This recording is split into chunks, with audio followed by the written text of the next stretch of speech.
มื้อนี้จะพาไปกินส้มหมักลอดบ้านเจ้าเอิ้นหมักหยัง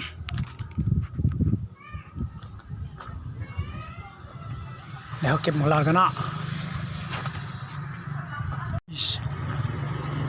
ว้าวหมักลอดหมักใหญ่ๆพวกหมามันเป็นตะแสบหั่นมีบักกะลายนี่บ้านเจ้าเอิ้นหมักหยังอันนี้นี่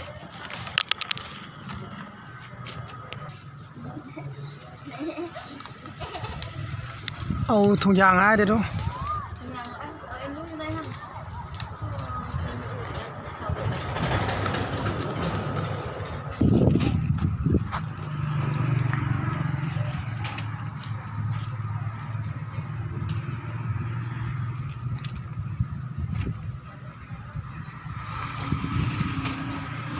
นี่เป็นบอนเนาะหมักไงนี่ก็ได้นะพี่สาวลูกอยากกินน้ำพอสิก็อยากกินน้ำพอสิ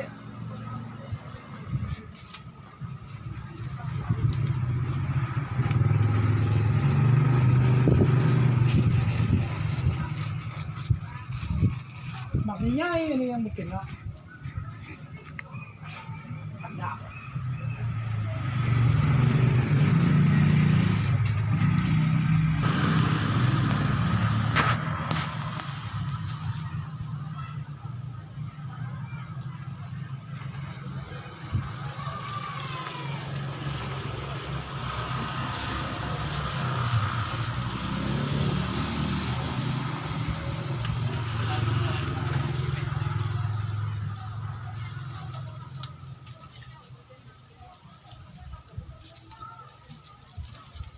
เดี๋ยวเราไปเก็บผักใบกระเทียมเนาะเพื่อเอาไปพันสมหมักลอด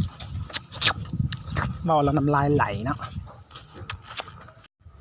ปุ้น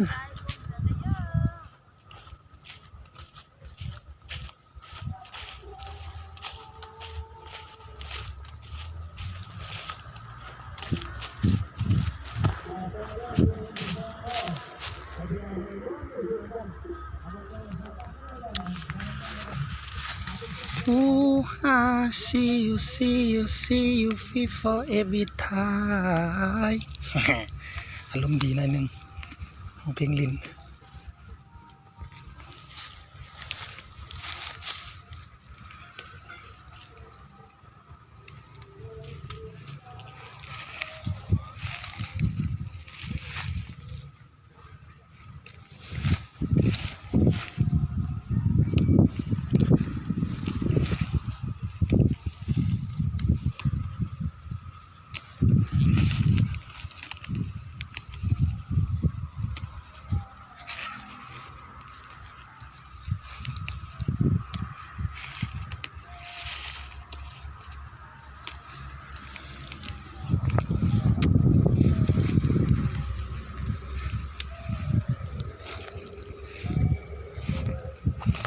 พอแล้วกลับ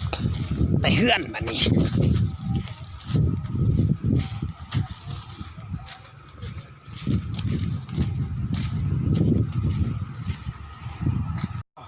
ก้าวเข้าสู่การตำเจียวกับสมบัติรอดเขาคนอื่นมืดต้องใส่เกลือ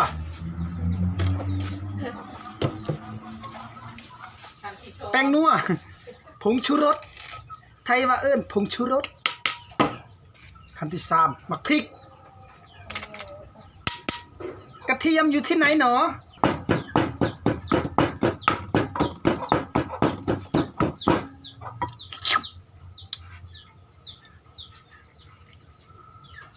คิงหน้าตามันจะออกมาเป็นจะไดเนาะ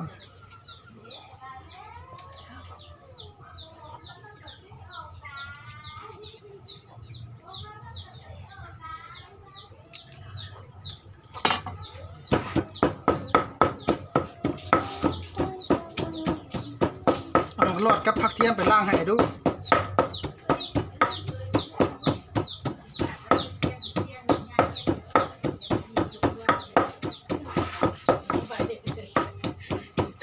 เสียงเหลือยาเฮ็ดตัดไปไหมตัดเปียงยาวอีกนึงนะ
ได้เวลาหับประทานคิวยัง คิวข้าวคั่วเขาเผื่อเก้าหน่อยเบิ่งแม่เนาะเบยใส่มาจะได้ว่า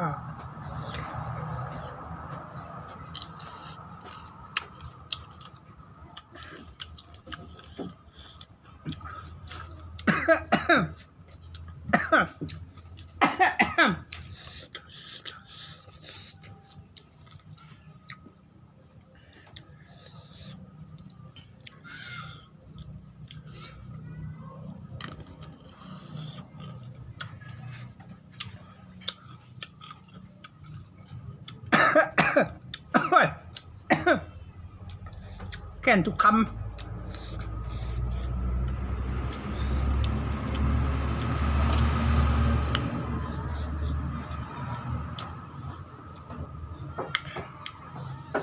มาเด้อเพื่อนเฮาเด้อ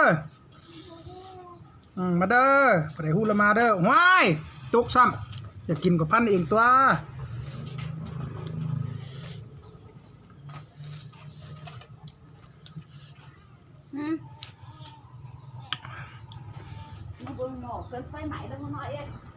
มีหอมป้อมได้ไหมเอาหอมป้อมใส่โอ้ปั่นพันปิ้งเอ็นเนาะคุยแจวยั่ว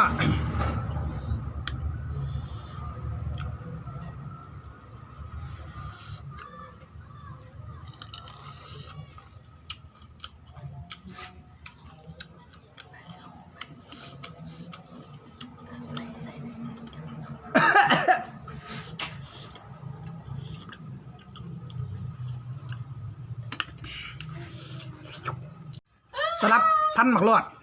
หาก็เคยกินแต่เดียวเลยแหละเขามาให้พันไปซะเขาเอิ้นว่าพันหมักหลอดมันสิคือลักษณะพันป่าเนาะคุยแจวยั่วบาทหนึ่งตำใช้เสร็จแล้วไอ้ทุกคำส่งใส่หมักเพชรใส่กอนใส่เกลือ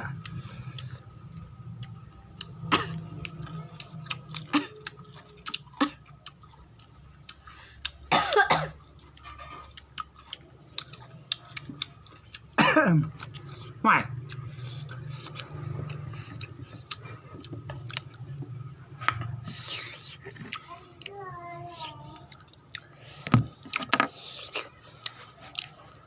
ทานเอาข้าวคั่วใส่ตื้มไปหนึ่งต่อมาใช่ไหมจะว่าข้าวคั่วคิวด้วยเป็นยังอ้อคิวมันก็ยังกินได้มันคิวอินหน่อยได้บ้านเจ้าเอิ้นหมากหยัง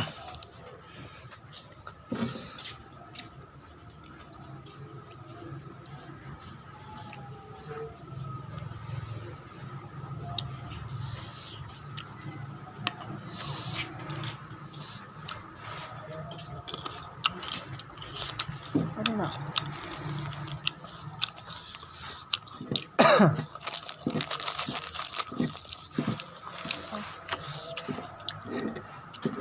เป็ดห่าหกมาก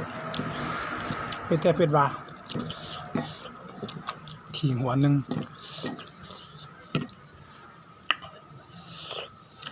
มีปักดีดคือคักเนาะ แต่มีกระทิง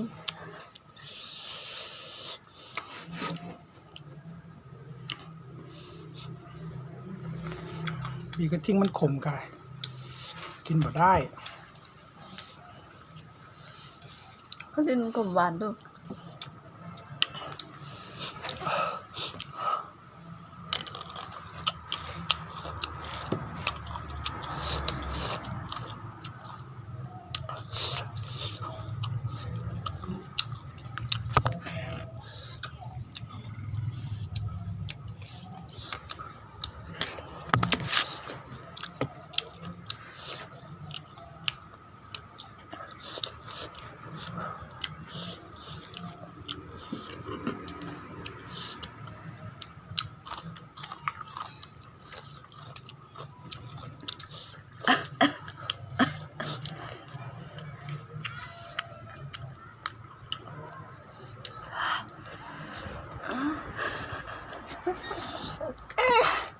อีก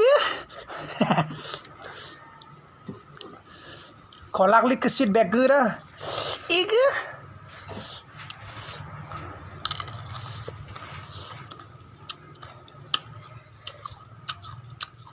เต็มมัน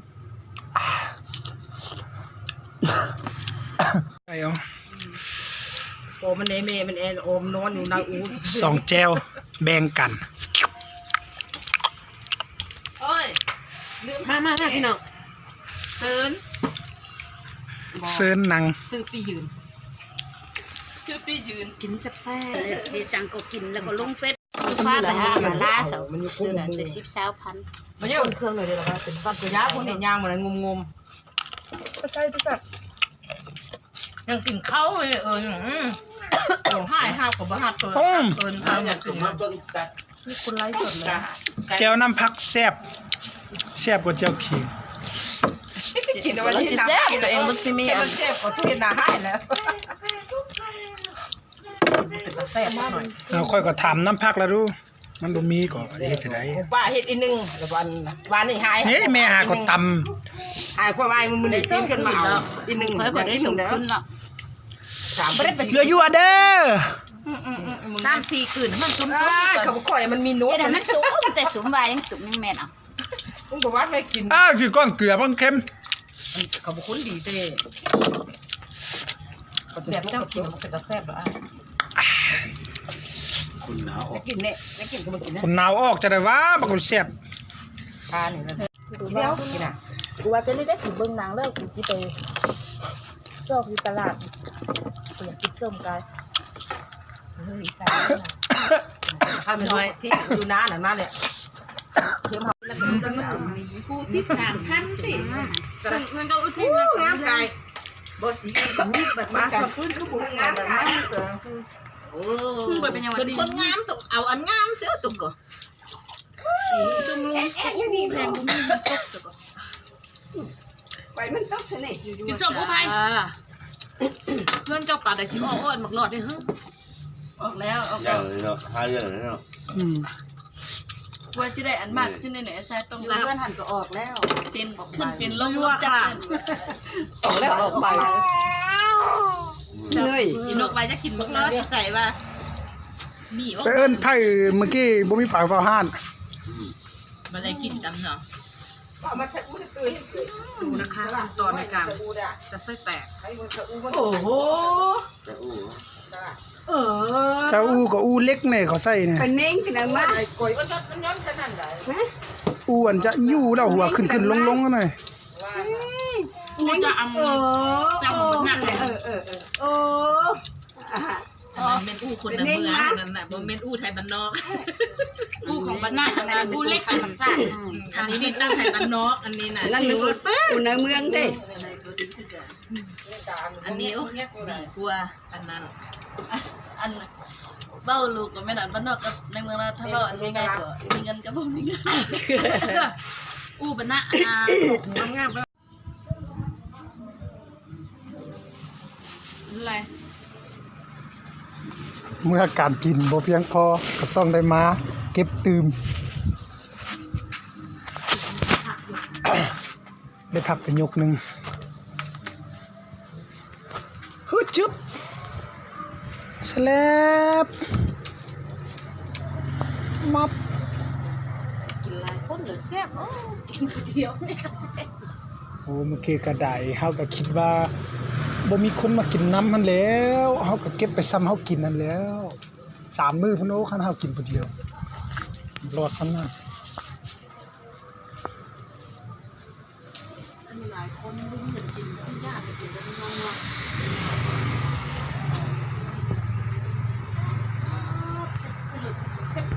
ก้อนขีดนี่นะ ขิงแข้งดูมันก็ฮ้อนเลยเฮ็ดเลยบ่ายมันซื่อๆบ่ได้เอากกมัน เฮ้ยเขาจะปลูกเอากุ๊กมันแต่ แนวนั้นนั่นแหละมันก็เด็ดๆเอาก็ได้มึงไปเยือกลงให้ซั่งว่า คือเนาะย่างเขาว่าให้ เยือกเอามันนี่ตาย ว่ะ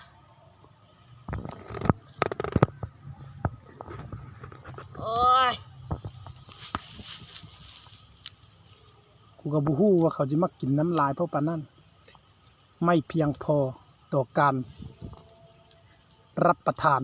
ทำอิฐเขาก็นั่งป่วยนั่นแหละเขาก็ไม่เชื่อไปคนดูแก เก็บไว้ได้แม่ คือกระเพาะยังไงเนาะ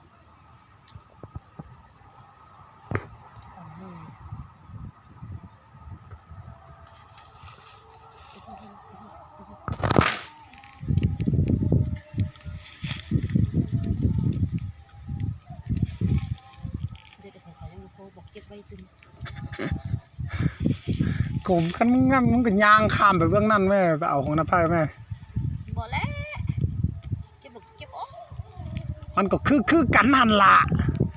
อันนี้ก็ตอนเขามาปลูกก็กูก็มาปลูกน้ำเขา ที่จะตึกปลูกจิ้นเละ แม่นแล้วกูมาปลูกซวยเขา แล้วก็กินเพื่อกัน ถูกต้องโอ้ยเขากินบ่หมดดอกส่งผมเมีย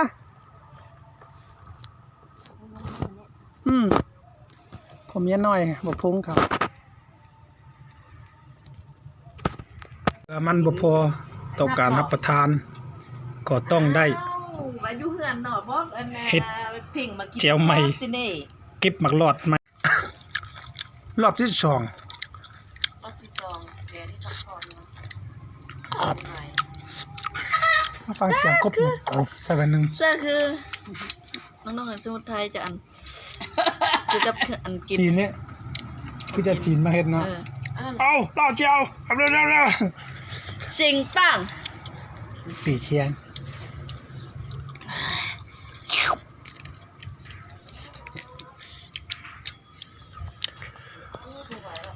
รอบสองยกสองแก้วไม้หมักหลอดไม้ปักเทียมเก็บไม้ ไปพักฟื้นก่อนบัดนั้น เป็นอะไรจากกู โอ้มันเจ็บกระเพาะ ยอม เกิดอีนุก ดิเพราะมันเกิดลูกมันคืออีหนูมันเกิดลูกก่อนแล้วไปแล้วด้วยวันที่13 ก็เดี๋ยวว่าหาก็เฮ็ดมันเกิดเมื่อวานซื้อนั่นได้ ยิงทองเพลงว่ามันเกิดไผว่า รอบสอง วันเกิดนะแซ่บให้หายอันแซ่บให้หายเห็นได้ใส่จนนั้นก็แซ่บให้หายเห็นยังให้หายซื้อแต่เค้กอันเดียวกินลูกซี่นี่ก็มันดอกไข่เด็กน้อยกินแล้วก็กินแล้วก็เปลือกเพื่อนมันเจ้าบ่มีเงินเลยมันจะมันบ่ไหลกันบักขามมันคุยใส่ป้าบ่ไหลน้ำลายตินออกน้ำมันเบิ่งเตือนน่ะแม่นถึกช่วงเพิ่นเกิดอีน้อยได้มากำลังเกิดลูกมาแต่บ่ดีกินแต่เด้อเบิ่งสิป้ามันคุย โอ้ ขามใส่ ดังได้อ้ายบ่ไลก็ได้ เป็นอันอย่างแล้ว เน็ต ก็ ไอดอลได้เป็นพรีเซนเตอร์ของอิชิตันแล้วได้ บ่ไหลก็ได้ บ่ไหลถ้าปักแต่แม่นเนาะคนสวนนักเขตเนาะสารวัตรเนาะนี่แหละ แต่ละวัน เฮ้ยสอบเกือบไปแนมก็มา ว่าโอ้ลืม ยาเยอะมื้อแรงเขาไปซื้อ 13,000ส่งครู25โตเขาบ่ได้แล้วบ่เอานึกไปแล้วว่ามื้อแล้วสิ บ่เมิดว่าสิพาไอ้สายเวตลาดนัดน่ะลืม ป้าหมักนี่บักส้ม ต้มกาย เพิ่นอยากกินอันส้ม มาตุ้ยๆจัง เนี่ยจานนี้เนี่ยต้มน่ะ เนยดอนๆเนี่ยน้อยๆให้เนยดอนๆเนี่ยส้ม น้อยๆให้ส้มสุกก็ยังส้มให้ยายฟาด ลูกกูติด อยไก่ โอ้ซิมแม่ถ้าป่านหาซิมอ่ะให้พันหา เยอะ เอาในยัย บ้าเพื่อนก็เป็นบ้าเหรอเจ็บแขนเนี่ยก็มาเจ็บสนั่นนี่มาเฮ้ยคิดฮอดไม่เปิ้นเลย เดือนเลย ไอ้ก็ไม่ได้เนาะไม่เท่านี่ก็ได้ แพง ไอ้ชายไอ้ชาย เออ ห้ามเว้าไปบ่ ถามว่าถามแพงไอก็ค่อยไอ มาก่อนนี่